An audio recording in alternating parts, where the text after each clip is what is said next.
erokamano Nyasaye okinyi machielo kendo kuom thuolo maber machako miya mondo achak bedie e studio mar Lolwe ka anenora kodi in janeno mar Lolwe TV gokinyi ma kawuono. En Jumapili ma Nyasaye oseriti an borita. Ochako miwa thuolo mondo achak wanenre kodi gokinyi ma kawuono. Nyasaye oketo e studio ka kuom thuolo manok kendo mondo achak awuo kuom wach mondiki. Omiya kwayi in janeno mar Lolwe TV ni kata kapo nitie dich mane in gokinyi masani, tikaw thuolo matin ma Nyasaye oketo e studio ka mondo ibed piny wawinjre kodi wach madwaro mondo mi awuoye. Kata kapo ni idwa wuok kata idwa dhi e kanisa kata in gi shughuli momaki, an gi thuolo matin ahinya ma Nyasaye oketago ka mondo in janeno mar Lolwe TV wawinjre kodi wach Nyasaye kendo giko mondo walam kodi Nyasaye moketo e studio ka. Nyinga an Bishop William Abol, an jalego moro malange piny Siaya County, dalawan Matera School, kendo gisani adak e piny Nairobi ka, adak e piny Olympic Kibera, kendo kanye kamane kanisa kama tiye tich Nyasaye. Nyasaye omiya thuolo maber kendo kinyi mar Jumapili ni mondo achak awuo kuom wach manie ndiko mondo mi wawinjre kodi in janeno kendo wakonyre kodi e lamo. Kawuono adwa nasom wach moro matin ma Daudi wuod Jesse nowuoye, kendo adwa nasom mo mar Samuel mar 2:9 e wang'e. Muma wacho kama: kendo Daudi nowacho, dipo ka odong' ng'ato mar dhood Saulo ni mondo atimne ng'wono nikech Jonathan. Wach matin no tuwe madwa nasom nikech yie madwa nawuoyo gokinyi sani mondo mi in janeno mar Lolwe TV wagik kodi e lamo kiwinjo wach madwa nawuoyo gokinyi ma kawuono. Asomi mo mar Samuel mar 2:9. En sigana mabor mokadwa donje e sani kich thuolo ma an go tin. Tadwan mondo nyisi nitie wach ma Daudi ne wuoye koparo dhood Saulo mod Kish, nikech Saulo ne ruoth motelo ne Daudi kendo Saulo bedo ruoth kuom kinde mang'eny. Bang'e nogwenyore gi Nyasaye ma Nyasaye nogolo pinyruoth kuom Saulo, manowir Daudi maka Jesse kijana matin mondo bed ruoth kar Saulo.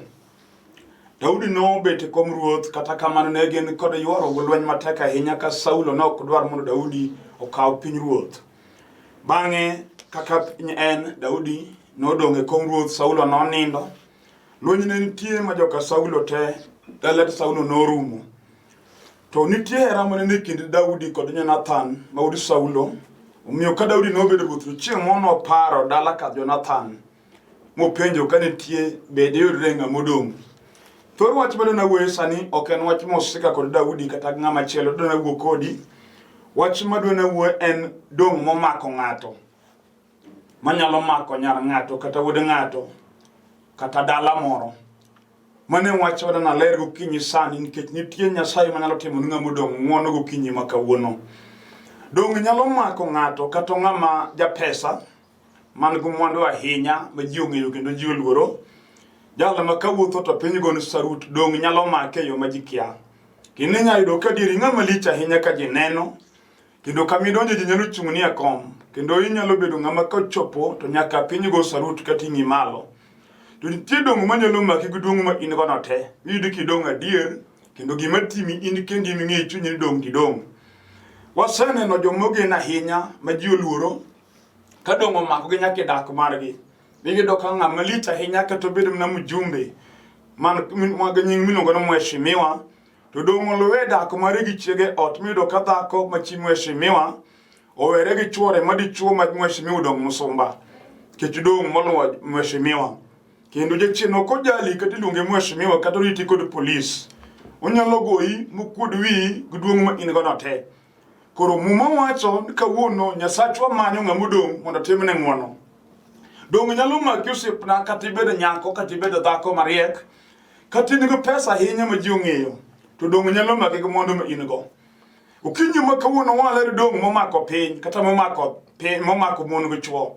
Minyayudo ka dhako ni kod pesa ni go mwandu kendo dak ot malich ahinya. En gi gari ma koriembo en gari malich miwuoro. Kata kamano dong' kode gari kanyo, dong' kode odno. Maseche moko dichuo makende maluonge chiege gi mwandu ma en gono onge. Adiro bo gombo ng'ama dago kode kendo kata ko wuotho to neno ka mon nyaka moloko de chian go chuogi openyo na ang'o manotimore na an kich kata yudo magichako loso go dak to gichako maber to gitieko marach ahinya machunyo no chunyo setho mo amono dak kende ma onge dichuo kich ha perach yor tedo mano ko jali kata in go mondo kata remo Mercedes Benz je chedo dong nyalo dong ko die diere ma kata ki bet kama jiobeti kata di family meeting tunti kama ko wuyo giketo kore leng wuyo tami kechudo kanye tindo matindo ma itoki nego chuogi to in go mondo ino glich ma ino no te dongo ko diki ni nyimegeni kendo jo chen nyalo dong ko ngate dala anya do ko nyolo ji matothe dala ke no nyoli we gi nyiri jo chen nyalo baro ngata cheli dir jo dala ni miru ka seche moko in wo makayo to dong madalo ma kiti kodi seche moko ro kimni kongo imorani gon deri ma go kongo magi mimben nyalo timo onge idong yorno nyithindo ma itoki e jok migene dala kendo gi ka udong mamari ini woni beda beren in kanyo kendo kwan mar gole kwan mar jo migeno kecho dongo maki en kongo madiri begi no timi maletni ahinya kata in japuonj tinya edo ka dong mar meru maki e gweng mi puonje mi yudi ki meri kor gweng kicha to seche moko gweng no bok gweng ki wacho weche moko ne gi wacho gweng moko gweng ti japuonj mogen seche moko ni jatend jopuonje gweng no kata kamano dong mar ura mar mer nyalo maki usiepna ibeni ng'eyo kaka gino timi wacho mi seche moko kata ka jidhi timo maendeleo to in onge maber minya yudo kuomi omiyo colleagues magi mutiyogo gin jomo endelea man kod gik mabeyo to in gi maber minyalo semo tiji mi onge in kiyudo to ba ibeyo kitim ni hero isedoro yo miuge dong mar medo tamore omiyo seche moko chai ne gi jomoko nego chai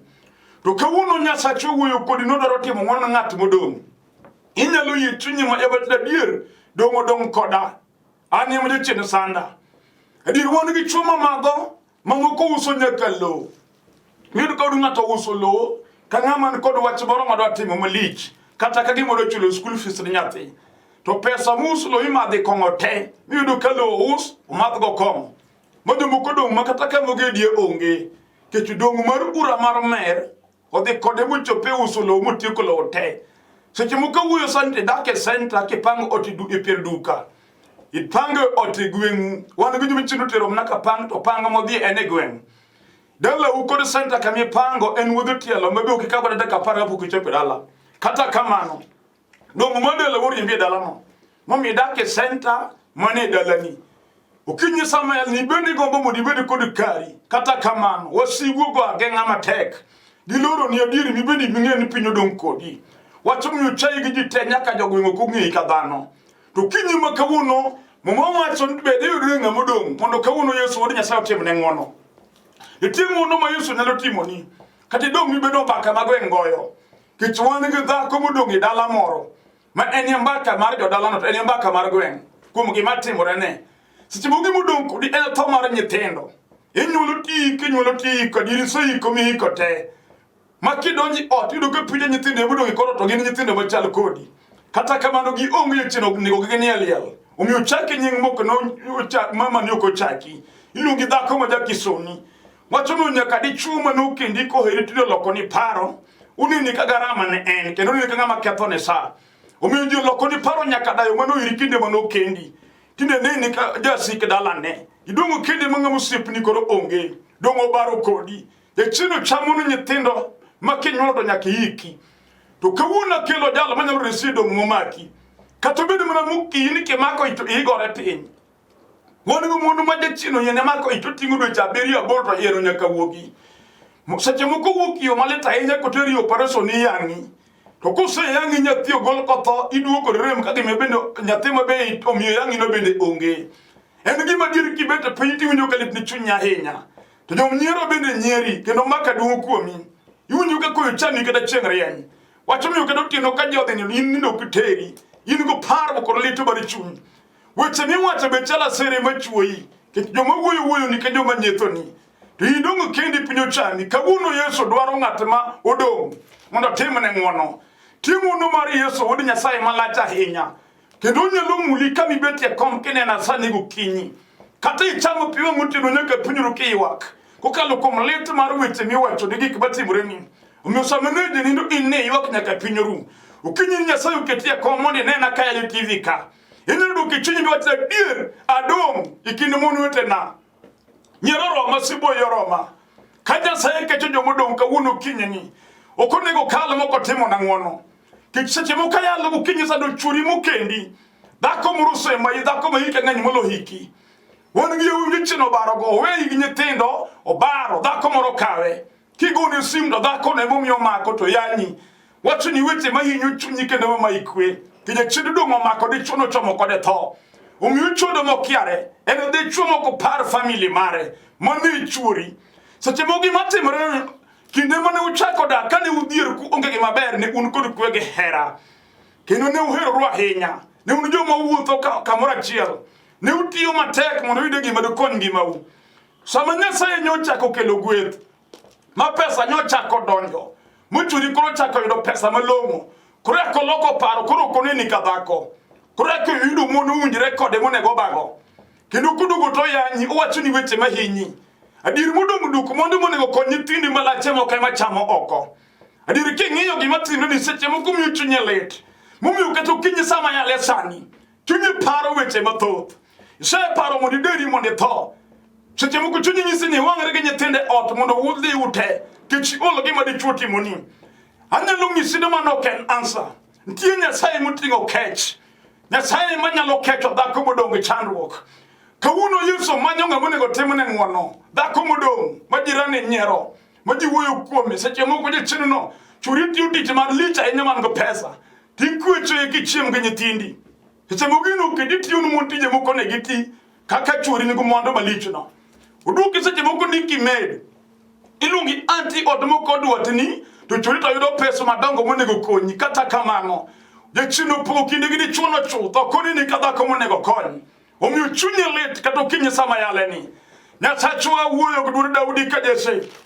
Bed yudi ng'ama odong mondo timne ng'wono gokinyi ma kawuono. Kata ben mama idong gi nyithindi minyuolo wan gi dala. Monyuoli yawuoyi e chiro dong omako yawuoyi dala te. Maonge wuoyi minyalo gen minyalo pim go wach badi konye dala. Jaluo nowacho ni wuoyi en siro, masiro kech kod wasigu. Kini yawuoti minyuolo lokre dwi magi te. Moko gin jokong'o mamadho maniri ni e dier ot kolonyre duk. Wan ot makata kidonje piny kapango. En ot maduong' nyiri nitie yawuoyi nitie. To mera kidonjo kanyo duka yawuoyi omer ka gari. Gigore kende gi ot to giyanye to gitimre marach. Jachien nyalo mako nyathini minyuolo monji gi nyithindo loko chunye. Mipo ka nyaka wuodi minyuolo dwa maki mondo repi e dier odi kanyo. Kech jachien dong omako dalani. Oketho adier mi bende ng'en ai. Nyuol nako mon wetena nyuol onge mageno kuom nyuol. Litini chunyi kendo ka nyithindo mambesa nyithindi. Timon jonyuol gi gik mabeyo kendo timo maendeleo to in magi. Gina joma onge geno ma onge ber minyalo yudo kuomgi. Adier litini kata kibet kendi ywak. Onge geno minyalo neno. Kawuono wuoyo kuom dong manyalo mako dala ka ng'ato. Nyalo mako nyiri ma jochia ma josomo. Miyudo kendi gi nyiri ang'wen to onge or madonje dala ni mokendo nyari. Gina manyuolo nyithindo to kelo ni e dala. Wach moduki pidi glori wi ke iking'eny. Jachien obaro gi dala ni iri bende ng'eyo. Kawuono wuoyo kuom dong manyalo dong gi dala moro. Kata ibed nyako ma jachia ma jaber. Ber ni ji puoyo kuothe barabara chu wuoyo kodi. Tiwinjo gin mana joma chamo kodi rato weyi. Kendo in be jachien nyalo timi parking lady gi chia ma in go no gusombi go te. Makoro mogodhiambo to rido londi ka ng'ama dhi tich kata dhi mna koinange. Piny obaro kodi dong e kind nyiri weteni. Kata ni somo, kata ne ok isomo, dong nyalo dong kodi. Miwinjo ka piny ochung' kodi chungo. To onge wach wan gi jal maketo jomodong'. Agoni Yesu wuod Nyasaye erokamano. Jal manobiro kod rembe e msalaba Kalvari mondo res piny. Lwet ng'ama rach miluongo ni Satan manoa piny mondo oketh piny. Kata obed mama ni nyithindi manyuolo ma yawuoyi onge makendo madag dhako. Wan gi dala makedonjo to yawuoyi osumbni te. Nyaka joma hikgi dongo moko nigi lwar to kendo tamo. Miyudo ka dayo tero nyaka wuoyi moko nego terne ot malo. Utino kodugo to wacho weche maricho ka ugweyo ka chamo dal oditer. Uchiwi kata ka esenindo gi jadongo malo odwaro kuon. Ng'amonego bed gi dalane jachien odong' go. Tame kend adiri bende ng'eyo kata ka yalo sani kaka lit ni chunya ahinya ka wodi dhaoni nikech ok iwene kuon. En gima lit ni ahinya To Yesu nyalo keto dala ni gokinyi makawuono. Kata ng'ani gima nokelo dongire ni ng'eyo. Nikech wan gi joma notimo timbe moko magweng' wuoye ka ji wacho dala ka jonto ne ong'ang'e ndak dhi maber luwo gima jono notimo. Nikech wan gi jomoko mane rieko gi yombore, moko nodhi onyiewo majini mondo olosgo mwandu mondo kare gi odongi. Masama ne ginyiewo jin ji nong'eyo ma ji nowuoyo. Mujin go be notako maber ma mwandu moko nobetie. Sani koro ji nolokre omako dalo dongo ko sando. Omiyo yowuoyi monyuolo kanyo moko iyudo ni chiro ka chamo pok rabolo. Moko bende gore piny dunia, moko tho ikong'o. Onge geno kuom dala. Inyalo pith piny gokinyi sani. Minon tang'o mokelo dong' momako nyithinda. To kinyi wan gi Yesu manyalo wene ng'ato ketho kata bende mar remo manochwer. Ka ng'ato yie gi chunye kowinjo wach miyalo, onyalo surrender ngimane. Wach Ruoth ayiena jaketho kendo ketho ne mokelo dong' momako oda. Kawuono adwa ni ware chunya mondo iwena ketho momiyo aluong kod chandruok. Yesu jang'wono, onyalo weni gokinyi ma kawuono. Kata en dong' momiyo in gi onge gimipango matimreni. Wan gi jomichinde mag dhieri moliero nigi. Idak maisha moko mari. Adiri kata ibe king'iyo kata kaka idak, ipenjo nang'o matimi. Maseche moko ipenjo ang'o miyo mana an. Kech in yuma kata imanyo tich ok yudi. To in gi certificate moromo ndiki go tich maduong' makonyi. Lechino dagi tich adier mibende ng'en tich sego lamo tami. Ma jomoko nobiro Nairobi kata Mombasa kata Kisumu. Ka gidhi manyo tich mondo giti gidogo monde dala. To chopo kama idogo dala kifual weti. Ka onge gima ber miyudo ka pango kama ne dhiye. Kech yuri ni jachino dino te. Certificate mari tindo iye chel weti kiwuotho gigo lam. Joko mane usomo go te nie tije magitiyo. In ka dwanyo kenyal dwango. Jachino dong kodi yorno miyo piny tek kodi. Seche mogino teri mi dhi dak yor nyathi moro ema koro konyi. Kech ka gikonyri onge. Iseng'ado kauli ngimani in onge gima ber manyalo timre ngimani. To wanyisi niya, kizungu wacho niya, there is no permanent condition in life. Mineno matimre do kawuono gokinyi nyalo yie. Kuom wach winjo kayalo sani. Yesu nyalo gole chandruok ni ibedi janeno. Ni Yesu wuod Nyasaye nyalo. Kata ng'ate manotweyi koketho happy. Mumu in kamidhi e Kisrano telo tiluwo. Wan gi jok ma Kisran kila mahali. Kata wuthiyo ji wuthi barabara mathoth en me police make. Jomodong kala Kisrano luwe. Kowuotho godhiambo en ma koche goye. Jomodong kala Kisran kode. Kata ochako timo biashara moro en biashara tibedo Kisran. Opo kata kiyawo duka to in maduka ni jokuoge turo. Miyudo ke center maduong' in mokwal giki e duka. Duke modong' to nyanya kare. Happy rach. Kisrano ani piny. To nitie Yesu manyalo goli e dong' momakino. Jal ma kiyie kuome gokinyi sani. Mineno gima timre ngimani bende winjo koromo chunyi. To dakika mogik ang' nolemo ang' nolam kodi Nyasaye no. En onge gima nyalo tame. Onge gima nyalo tamo Yesu wuod Nyasaye. Kata piny wuoyo. Giwacho no kenyalre. Nyalore nying Yesu de Nazareth. Kata chunyu seng'ado kauli misego badi piny. Wan gi jomo sego badi gi piny na maisha. Magi wacho no koro kama maisha hero terie. Inyayudo ng'ato kodonje kong'o madho kabisa iwe no madho nheche. Jomoko wacho no madho mondo tiekne paro. Modiro madho motieko paro adier, matinde paro onge kuomi. Kiromo kode ocha onge paro. Onge ga paro nonego chul ot bodakie. Onge paro ni chiego nego rwak nanga. Onge paro nyathino nego dhi skul. Kech no madho mondo tiekne paro. Utieko paro makata dalargi oko onge go paro mar dokie. Omadho motho e town. Kech no madho mondo tiekne paro. To Yesu manyalo sani nyalo amalo kod ngimani kata isedong' kidake kibanda. Dala ni kama odi kama ni dakie no seriemie. Kata dak mni ba wan gi jom ko chino rundo kabisa. Mon ong'ado rum ni ba e lodging ye modakie. De chino tame no konyalo pango ode modagie nikech piny obage. Adiri bende kamintie ni winjo kali de chunyi seche moko. Ka koro jo semere ba koro ng'ato ng'ato dokie ode. Ini donge ba kanyo ka rum mane ng'ade medhi ninde. Yesu nyalo goli kanyo. Nyalo reki winjo wach miyalo nikech onge gima tek matamo Yesu wuod Nyasaye. Awuoyo kuom dong' manyalo mako ng'ato adier. Donge neno ka wan gi ji mathoth. Seche moko jachirno keti ni kinde miyudo pesa monego timgo gima dikonyi. Koro aka kelo kes midhi ali court. Mikao pesa monego igera go landi. Mimago loya maloya cham pesa ni te. Ka pesa oserumo kes bende rumo. Omichulo go imoko konyi. Wan gi jomoko makatong'iyo muna gari nokete barabara. mondo tim go biashara okelne pesa. Joma ginyieo go gache yudo pesa gimedore ameda. To in mari en mana kisrana pile. Mara kinyo gweyo da piko, mara police omake, mara gore piny gi ji. Onge gima ber miyudo gima ne ikete barabara mondo konyi. Yino chando chunyi ang'o matimore. Kisrano anie piny. To nitie Yesu ma jakwe yamo. Kinde moro kowuotho gi jopuonjre ne gichome piny Gerasi. Mowacho ni yamo nutuk matek e dier nam. Apaka nobiro ma yie ok nyalo muomo. Piny ne tek jomoyie dier pi. Kuyo ne dong' ahinya nyaka kuom Petro ka Jona jalo manoselupe nam higni mang'eny. Petro wuoyo wacho ni jowadwa aselupo to pok aneno yamo machalo ma kawuononi. Kata kamano ne gikia ni Yesu nitie. Jalo ma gik moko te winjo dwonde. Chieng'no Yesu ne ninde pier yie. Tan gi paro chiwo Yesu kama Yesu ninde. Mera yamo goyi nikech pok iparo Yesu. Pok iloki mondo iluong Yesu kama Yesu nitie. Mondo japuonjo anie malo ochung yamo magoyi. Sama ne giluongo Yesu, Yesu nochung'. Kochung' to ng'iso yamo ni yamo ling' te. Yamo nowinjo moling'. Ong'iso apaka na apaka ling', apaka noling'. Petro wacho to mang'a manade manyaka yamo ga apaka winjo dwonde. Kayamo mar nam ga apaka winjo dwond Yesu ja Nazareth. Kata ng'ato imo oro jochide mag majindela ni jochide go nyalo winjo nying Yesu kawuono. Kata bedi tuo manie chogo machamo dendi. Moseng'adni bucho thoke wacho ni ng'ane to maiti mapok oland. Tuno nyalo winjo Yesu gokinyi ma kawuono. Mundi ke chango bibede mangima. Ma joma norito thoni. Yemi ka into pod ngima nikech Yesu nyalo. Nukweyo yamo ma yamo ling'. Kata bedi yamo mago wagogni. Kata bedi yamo mago chuo. Kata bedi yamo mako jaduong' moro. Kech wan ura masani omako ji mang'eny. Moko chode morano wigi. Miyudo ka jaduong' muti chodo ka kijana matin miye kapong'. Mang'ato tho gokimi higni mokonego tho gokimwe.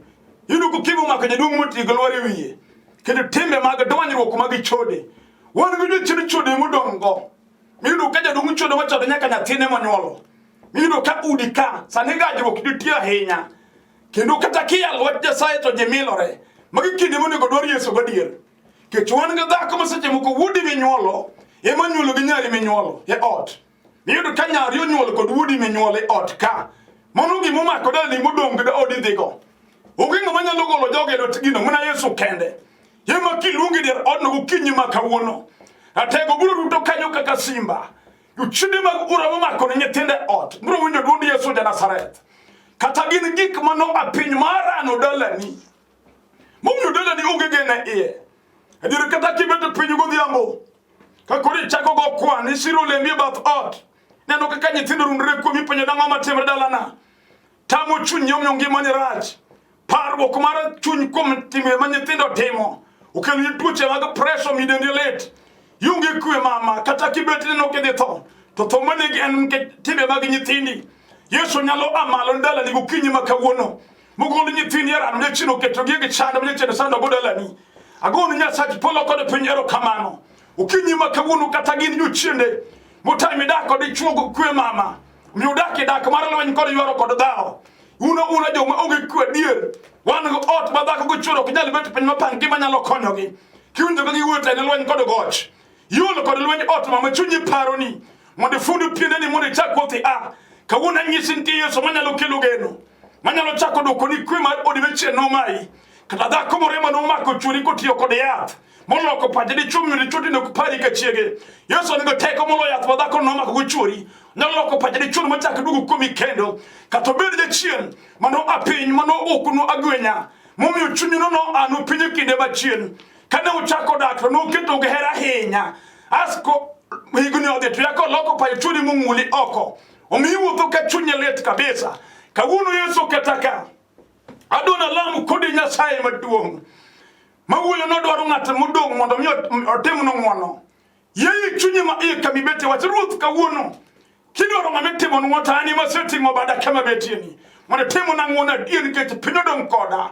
Inyiera gi jomoko nego nyiewo chaya gi jomoko nego chaya. Adona lamu kodi Nyasaye kama nitie. Kata kituo yudi yie sani. Mondo ikaw lweti kamarani katika lweti ket kamarani. Kata ka en wach matek momako chunyi yudi yie nikech wadwa lemo. Kiwinjo ka yie olemini mag TV minane make kuom yie. Mondo walam Nyasaye mondo kawuono Nyasaye otimne ng'wono kuom weche matek matimreni. Walamo kodi Nyasaye. Asemiyo nyingi duong' Yesu wuod Nyasaye. Kech ondiko wacho onge gima tek manyalo tami. Ne dhako makoro ywak malit ka tuonge chwer. Nyasaye ne dichuo makoro chunya lit gik matimore ne. Ne jaduong' makoro ywak ang'iyo dalane ni. Nyasachu ang'ie dhako makoro tuo sano dende ni. Ruoth polo kodo piny. Oywak mondo mi timne ng'wono sani. To ng'wono mari ng'eny ja Nazareth. Riebari mondo timne ng'wono ja Nazareth. Nyaka dichuo mokoso tich gi nyaka mokoso dhi tedo ni. Ruoth ipar gi timne gi maber. Kechini Nyasaye mokloma nyaka chieng'. Erokamano kuom riebari ne jogi jatelo. Ayeni setimo tije madongo. Duong' kodo pak locho dogni manyaka chieng'. Alami kumiye e nying Yesu Kristo Ruoth. Amen. An Bishop William Abol. Aja lego mor malanga e piny Siaya County. Kiwinjo wach minwang'o yie miselamo Nyasaye bed gi yien gi milami osetimore. Kendo Nyasachwa ma jadiera oselocho ni manade mane timreni. Beda gi yie. Gimitimo dwar kanisa kamiya Injili mar warruok. Donje kanyi wi medu winjo wach Nyasaye mondo dongi. Ibiro no ka Nyasaye lochi weche te. Kadi dwar tudri koda yor sime. Namba mar sime ni 0721 280025 0721 280025 Airtel en 0782 495083. Nyasaye mundo gwedhi, Nyasaye mundo bed ne jang'wono. Amen.